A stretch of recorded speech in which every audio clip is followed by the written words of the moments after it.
That ain't got nothing to do with God. Okay.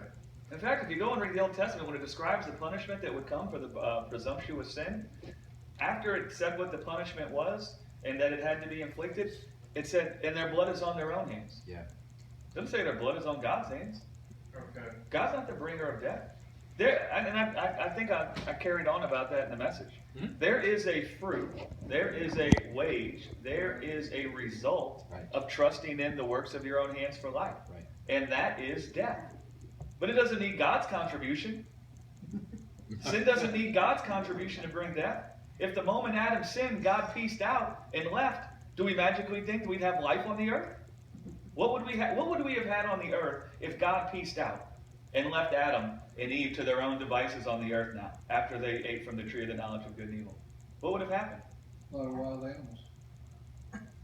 No What people. would have happened? Death still would have happened. Yes. Yeah. Well, how could that be? God wouldn't be here.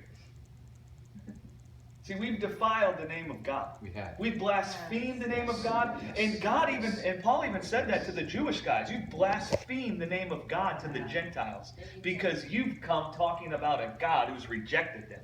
You've taken the name of God in vain. Yeah, exactly. And now the evangelical Christian community is blaspheming the now the name of God to those that aren't saved. Yeah. No, because they go on and on about the penalty that he took for you. Right. But that penalty didn't come from God.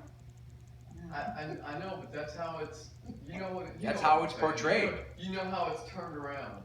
Yeah. I mean, I completely get it. You know, the minute you spoke that word about, you know, does it make your heart trust God to know that He beat the crap out of your older brother? I was like, no, it doesn't. You know, I mean, it was like, no, that doesn't. What's interesting is all this stuff is actually in the Bible that we all claim to read for so many years and yet miss so much. Yeah.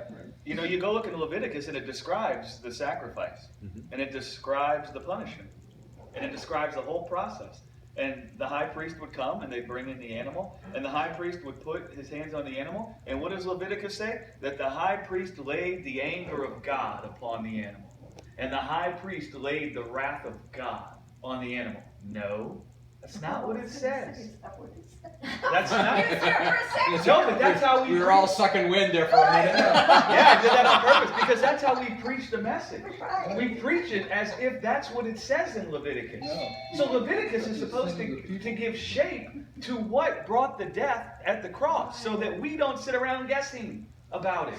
And so the high priest would come and he would lay the sin of the people on the animal, not the sin and then God's anger for the sin upon the animal. Never was it. It's just the sin. What does that tell us? The sin is what brought the death. It's not God that brought the death. It's not God's anger that brought the death. It's not God's wrath that brought the death. It's sin that brings the death. And God comes to save everybody from sin, except not everybody wants to be saved.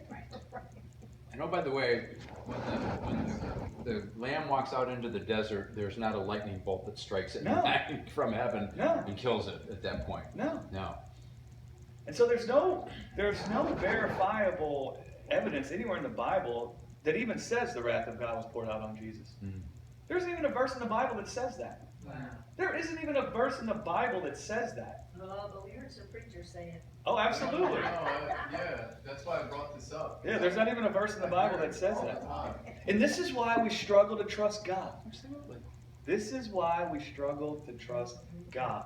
Paul talked about how the righteousness of God, he said, I'm not ashamed of this gospel, for the righteousness of God has been revealed from his faith to our faith. Mm. What he believes becomes now what we believe. Yes. And God come and glorified his name. That's why Jesus prayed. The first high priestly prayer he prayed was, glorify me, that it might glorify you.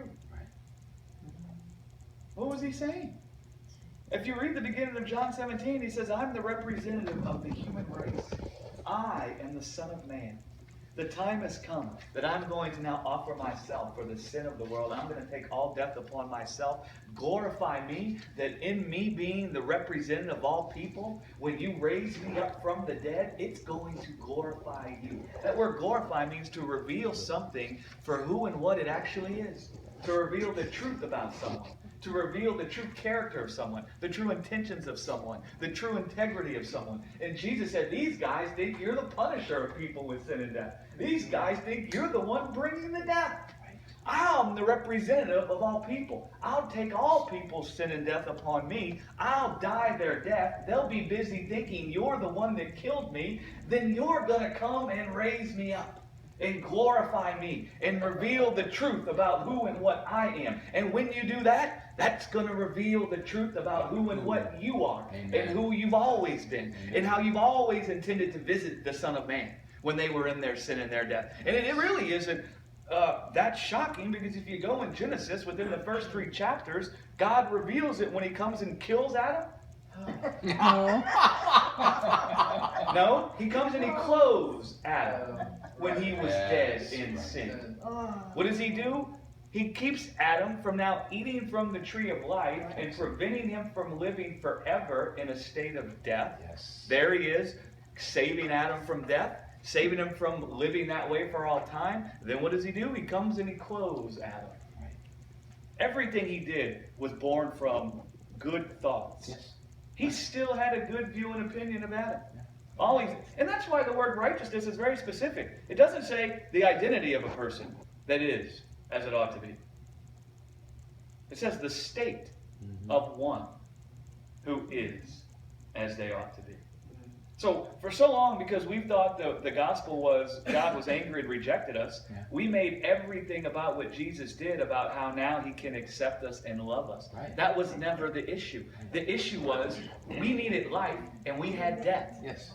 So righteousness, right standing with God, has nothing to do with us being pretty to God now, or us being acceptable to God now. It has to do with the state of us being in, whether we have life or whether we have death. That's what the whole message is about. It ain't got nothing to do with about our identity changing in God's eyes. No. Listen, our identity changed in our eyes. Yeah. But it didn't change in his eyes. Right. Otherwise, how could Jesus become a man? Yeah. Right. How could Jesus even become the Son of Man? Unless God first believed. Well,